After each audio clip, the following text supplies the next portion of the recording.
A pred hrišćanski praznik, najveći hrišćanski praznik Vaskrs, budi se negdje i humanost i dobrota u ljudima, a dobrotvorno bratstvo i sestrinstvo Radosti iz Bijeljine ovih dana posebno je aktivno.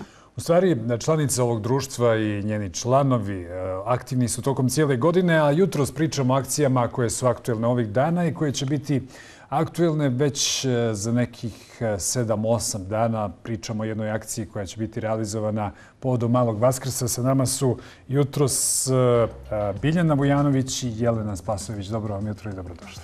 Dobro jutro. Hvala vam na pozivu. Drago nam je što ste došli i što ste se odazvali pozivu. Znamo da je Veliki petak i da su sada aktuelni ovi poslovi oko šaranja jaja i naravno pripremanja svega onog za Vaskrs. Našli ste vremena? Pa kad se radi o radosti i opšte o humanitarnom radu, to ne pita. Ni za vrijeme, ni za obavez. Uvijek nađete vrijeme. Zaista vam hvala na pozivu od srca. Evo, pričat ćemo o vašem radu uopšte, ali pred Vaskrs šta je aktuelno? Kakve humanitarne akcije ste organizovali? Pa ovako, verovatno vam je poznato, ali dosta pratite naš rad. Zaista smo aktivni tokom cijele godine i skoro svake sedmice imamo neku akciju. I tu redovno objavljujemo na našoj Facebook stranici. Međutim, povodom naših velikih pravoslavnih praznika uvijek se potrudimo da napravimo nešto više ili bar nešto drugačije. Ovaj put, 15. aprila, povodom Malog Vaskrsa, pravimo jednu jako veliku akciju koja će biti na Branjevu. I mi ispred humanitarnog udruženja Radost otprilike ćemo obići 20-ak porodica kojima ćemo standardno odnijeti pomoć koju mi nosimo, a to je hrana i higijena. Međutim, tu se dešava jedna u stvari jako lijepa priča, zahvaljujući našem članu i prijatelju iz Švajcarske, koji nam jako pomaže, ali želi uvijek da ostane anoniman zaista. Pokrenuta je jedna inicijativa da se napravi jedan mali sportski objekat na Branjevu. Gore ima puno djece zaista, a skoro nikakvog sadržaja. I taj sportski objekat su u stvari slačionice, mokri čvor, ormarići, police, sve ono što treba za te dječake i djevojčice koji će tu da se bave sportom. I baš tog 15. aprila bit će i sportski događaj, bit će fudbalska utakmica. Mi ćemo naravno sve to da propratimo. Otpočinje jedna liga, oni na taj način žele sve to da obilježe i samim time naravno da se obilježi otvaranje tog, odnosno završetak radova na tom sportskom objektu. I kao što rekoh, mi ćemo usput da obiđemo još 20-ak porodica. Gore ima zaista slučajeva koji zahtijevaju našu pažnju. I kako u stvari birate ljude kojima treba pomoći, s obzirom da nažalost u našoj zemlji sve više osoba koje traže negdje pomoć drugih i nalaze se u situaciji u kojoj je pomoć potrebna, da li se oni vama javljaju, kako odabrati one kojima pomoć? Pa vjerujte, razni su načini. Ja sam i više puta govorila generalno i za medije i svojim prijateljima da je situacija puno gora kad vi izađete na teren nego ovako kad mi pričamo o tome. I zaista je ogroman broj porodica koji zaista zahtijevaju. Pazite, mi dajemo tu najosnovniju pomoć. Radi se o hrani i o higijeni. Da ne pričamo kakve sve oni probleme imaju. Što se tiče toga kako nalazimo porodice, vjerujte, nekad nam se i porodice same javi jer već smo bi prilično i poznati i znaju se i naši telefoni. Nekada će neko od prijatelja, rodbine ili poznanika da vam kaže znate što imam tu i tu porodicu. Razni su načini. Nekad smo prije dobijali od socijalnih ustanova, međutim sad je to već, što bi se reklo, od usta do usta i najčešće osoba vam neka prosto javi za neku porodicu. Mi se naravno uvijek odazovemo na bilo koju vrstu pomoći. Vaši članovi nisu samo iz Bijeljine, nego iz drugih opština. Vi nam dolazite iz Ugljevika. Kako ste se vi pridružili ovom udruženju? Pa kao što reče Bilja, to je ono, čulo je se, jel? Povodom jednog gostovanja na televiziji ja sam tako čula i jednostavno se osjeti potreba da se priključite tim ljudima u smislu da to naše malo, ako će nekom značiti nešto, znači treba se priključiti akciji. Samim tim, ja ni ne znam da li još neko iz Ugljevika ima da je član ovog udruženja. Međutim, nosi se pomoć, ne bira se ni mjesto, ni bilo šta, ni po čem se ne razlikuju. Svi su oni ljudi koji teško žive, kojima treba pomoć, gdje, kao što reče Bilja, situacija je zaista teška. I mi te ljude ne srećemo na ulicama. Oni su ili su vezani zbog bolesti ili zbog neimaštine gdje nemaju ni najosnovnije ono što treba da ima. Tako da ide znači Branjevo i Ugljevik i sve ostalo okolo se ide. Znači, tu se ne bira. Kako prikupiti sve ono što je potrebno nekome da se odnese? Prosto, mnogo je tih slučajeva, a bratstvo i sestrinstvo ovog udruženja nije toliko brojno da bi moglo baš samo svojim snagama. Na koji način to funkcioniše? Pa mi otprilike imamo neku, recimo, mjesečnu članarinu. Niko nije zaista obavezan ništa da daje, tako da neko ko može izdvoji kad ne može ni ne izdvoji. to je otprilike nekih simboličnih 10 maraka. Ja zaista često mi ističemo, tu su 2-3 kutije cigara nekome, samo da tih 10 maraka nama priloži i mi od tog novca koliko možemo i kupujemo sve to što nama treba da bismo davali u akciji. Međutim, imamo dosta članova iz inostranstva, zaista ja moram i da ih pomenim, da im se ovim putem jako zahvalim. Oni daju obično i neka veća sredstva, zahvaljujući kojima smo mi radili neke veće akcije, tipa kad smo porodici iz Suvog Polja adaptirali kompletan jedan stambeni objekat. Normalno, mi ne bismo mogli to uraditi na osnovu ovih 10 maraka koji dajemo, ali zahvaljujući ljudima iz inostranstva i njihovim donacijama uspijevamo. Postoje tu i neka preduzeća koja nam se s vremena na vrijeme jave i pomognu, međutim to je zaista nedovoljno koliko bi moglo i koliko bi trebalo.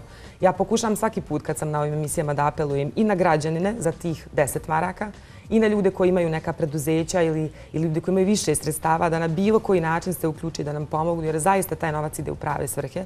I ovo što kaže Jelena... I to je lako vidjeti na vašoj Facebook stranici. Sve je vrlo transparentno. Od računa koje kupimo hranu, mi sve to apsolutno stavljamo na Facebook, do svih fotografija. Često smo predmet kritike tih fotografija, što mi se nimalo ne sviđa. Ja se trudim da ne odgovaram na tako nešto, iako smo zaista spremni na kritiku. Nažalost, mora se tako, jer postoji neka udruženja koja su negdje prokuckala povjerenje građana, tako da... Znate što mi smo generalno nepovjerljiva nacija, zbog svega što nam se izdešavalo u prethodnih 30 godina, ali tako?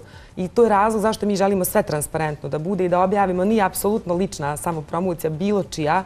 Isključivo se radi o tome da pokažemo da zaista radimo i u krajnjem slučaju da prizovemo i druge ljude. Imali smo situacije gdje ljudi vide neku priču, kao što je bio slučaj sa porodicom iz Suvog Polja, i da smo napravili jedan veliki projekat, odnosno adaptirali objekat. Znači, isključivo je samo radi pomoći dalje, koja je baš neophodna, vjerujte. Je li bilo teško steći povjerenje? U poslednje vrijeme dešavaju se i različite zloupotrebe i kada je o humanitarnim akcijama riječ. Nekada se čak prikupi previše novca pa se taj novac ne iskoristi na pravi način.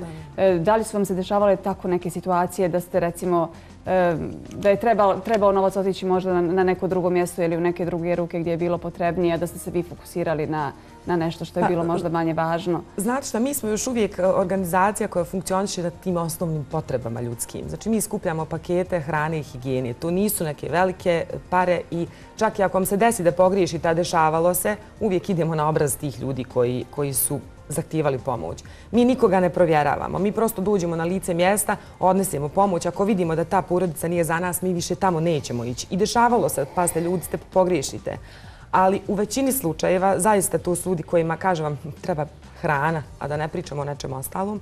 I još uvijek se mi bavimo upravo da ne bismo pravili neke veće greške. Bavimo se tom vrstom pomoći i nije bilo nekih velikih problema. I ljudi su to prepoznali, zaista. Vjerovatno ćemo u nekoj budućnosti imamo neke ideje da nešto malo i koncept rada možda i promijenimo, jer je vrijeme da se promijeni, ali u svakom slučaju zaista do sada prepoznat rad i nismo imali nekih većih problema. Bilo je sitnih kritika, mi smo spremni na kritike, naravno, ali ne volim kad nam kritikuju te objave na Facebooku, tu zaista ne moram to da kažem. Da nam kažete koliko je važno da svi praznik koji nam dolazi za 2 dana proslave u Strpezu, da imaju na ono najosnovnije? Znate koliko je važno? Važno je kad budu sjeli svi mi koji sjedimo, da se sjetimo oni koji to nemaju. I to je ono što je najvažnije, čini mi se, za naše praznike, pogotovo kad su to najradosniji naši praznici. I uvijek kad imamo tako nešto, treba da se sjetimo oni ljudi koji nemaju zaista i kojima je to potrebno. Treba podijeliti, pa nije sad bitno koliko ćemo mi njima odnijeti. Odnesu se skromni pokloni, neki oni znaju za te praznike. Tu je najveća radost djece, znate, u Bilja, mi smo često na terenu, da čovjek je veliki onoliko koliko može da da. Da li je problem biti human? Pa nije problem biti human. Ako proradi svijest samim tim i to naše objavljivanje na Facebooku, ne bi li podstakli i neke druge ljude, ne bi li na bilo koji način da apelujemo i ovim emisijama, da se priključimo, da pomognemo, koliko god njima će to značiti. Znate što nam se dešava u posljednje vrijeme? Imamo više sredstava nego ljudstva. Kad su nam akcije u pitanju, sve nam se manje ljudi odaziva fizički da budu prisutni, a treba nam što nas je više porodica možemo obići. jer mi odvajamo i svoje gorivo i svoje slobodno vrijeme i zaista apelujemo i na naše članove i na druge ljude. Dođite, nismo strašni. To je nekad i dragocijenije staviti sebe na raspolaganje nego dati novčana sredstva. Vjerujte i savjet nekad tim ljudima znači. Od medicinskih savjeta do nekih ljudskih, onako toplih riječi, to znači. Nismo strašni, stvarno, ja sam se prijavila tamo, nisam nikoga znala kad sam krenula. Zaista imam sjajne prijatelje sad među tim ljudima. Mi smo ljudi otvorenog srca, prihvatamo svaku osobu bez obzira na ime, na naciju, na boju kože, na seksualno opredjeljenje. Sve ljude prihvatamo. Bitno je samo da pomognemo onima koji to nemaju. Kao što reče Bilja, mi smo zaista jedna velika porodica. Vi bi trebalo da... I osjeti se to. Osjeti se to u vašoj međusobnoj komunikaciji kada ste u akcijama, to se vidi. Da, mi smo onako i vjerujte, mi krećemo na teren shodno tome koliko imamo članova. Znači, zna se desi da imamo više novca da bi mogli podijeliti, ali nema ko da ode da to odnese. A evo sjajne prilike da pozovemo povodom vaskršnjih praznika mlade da vam se pridruže i ne samo mlade, nego sve koji imaju vremena i koji su voljni da pomognu. Vama puno hvala što ste jutros bili naši gosti. Vidimo se u ovoj akciji povodom Malog Vaskrsa u Branjevu. Čestitke za istu.